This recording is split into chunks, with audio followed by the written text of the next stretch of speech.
Welcome to Equipping Leaders, a podcast where I share and discuss resources, tools, and information to equip leaders to build creative, cohesive teams through culture and leader development.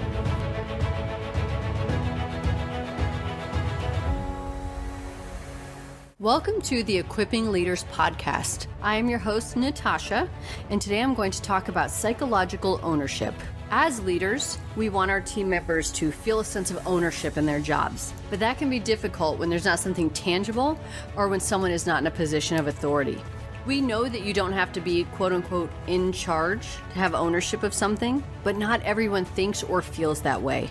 Psychological ownership is the feeling of possession over something, an object, a concept, organization, a task, a team, and that may or may not be supported by formal ownership. So their name may not be a part of that on paper, but they've been given the responsibility and the authority to get it done.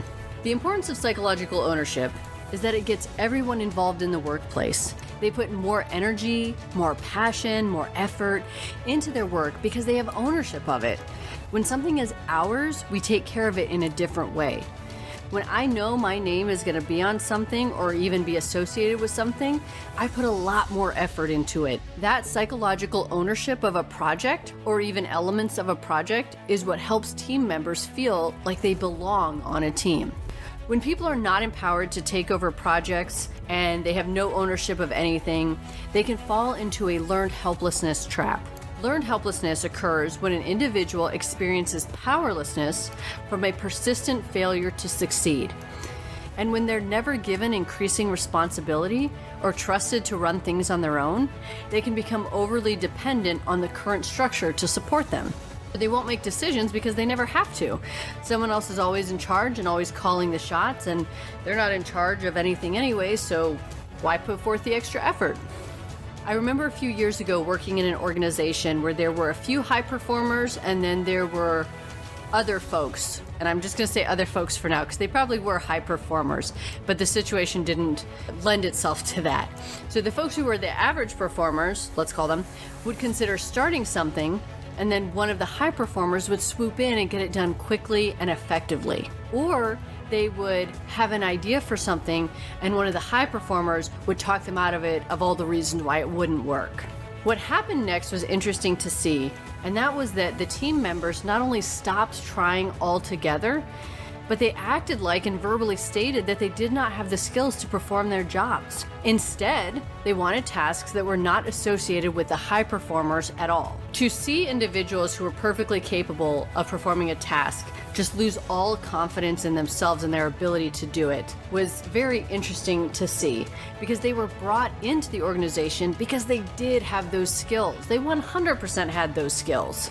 But when they were shot down so many times and then they weren't being put in charge of anything or really kind of being allowed to do not only the things that they came in there to do, but really they weren't being empowered to do anything, they lost faith in themselves in those positions. And they also lost faith that the leadership would notice if they even tried to do anything good for the organization. So in that situation, those high performers were inadvertently toxic to the organization because they would jump in and get something done, but they were cutting people off and ultimately adding more work to their own plates because others disconnected from any ability to perform a task. So that team was never able to really get the cohesiveness that it needed because there were people with learned helplessness, and then there were people who were high performers, but to the point of toxicity. And it really made this interesting environment where the psychological ownership was difficult to place. Leaders can encourage psychological ownership by providing opportunities for teammates to take projects and then be autonomous in those projects and run them in their own way. People do need some structure, typically timelines and deliverables, left and right limits, but let them figure out the how. You just need to tell them what the end result should be. They will likely not only come up with something that works for them, but it could also be something that is innovative for the whole organization. Psychological ownership has been shown to make people more loyal, have increased motivation, and become better stewards of your company. Thank you for listening to the Equipping Leaders podcast. You can follow me on Instagram at novel_Natasha or on Twitter at Natasha Cheyenne. Please join me next time for more insight and resources to equip leaders.